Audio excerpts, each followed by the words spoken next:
Hi all, Deepavali special ಗರಿಗರಿಯಾದ ನಿಪ್ಪಟ್ಟು ಸುಲಭವಾಗಿ ಮಾಡೋದಕ್ಕೆ ನಾನಿಲ್ಲಿ 1.5 ಕಪ್ ಅಷ್ಟು ಅಕ್ಕಿ ಹಿಟ್ಟು ತಗೊಂಡಿದ್ದೀನಿ.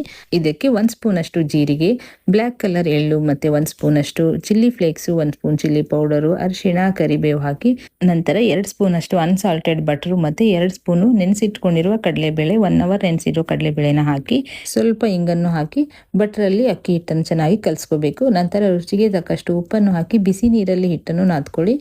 ಸ್ವಲ್ಪ ನೀರನ್ನು ಹಾಕಿ ಹಿಟ್ಟನ್ನು ಕಲಿಸ್ಕೋಬೇಕು.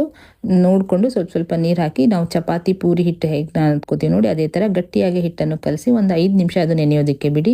ಇವಾಗ ನೆಂದಿರೋ ಅಕ್ಕಿ ಹಿಟ್ಟನ್ನು ಈ ರೀತಿ ಚಿಕ್ಕ ಉಂಡೆಗಳನ್ನಾಗಿ ಮಾಡಿ ಈ ರೀತಿ ಬಾಳೆ ಎಲೆ ಅಥವಾ ಬಟರ್ ಪೇಪರ್ ಇದ್ದರೆ ಬಟರ್ ಪೇಪರ್ ಕೂಡ ಯೂಸ್ ಮಾಡ್ಬೋದು. ನಾನಿಲ್ಲಿ ಬಾಳೆ ಎಲೆ ತೊಗೊಂಡಿದ್ದೀನಿ.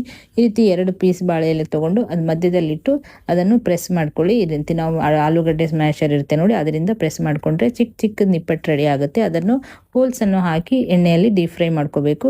ಚೆನ್ನಾಗಿ ಕಾದಿರೋ ಎಣ್ಣೆಯಲ್ಲಿ ಇದನ್ನು ಒಂದೊಂದಾಗಿ ಹಾಕಿ ಡೀಪ್ ಫ್ರೈ ಮಾಡ್ಕೊಳ್ಳಿ.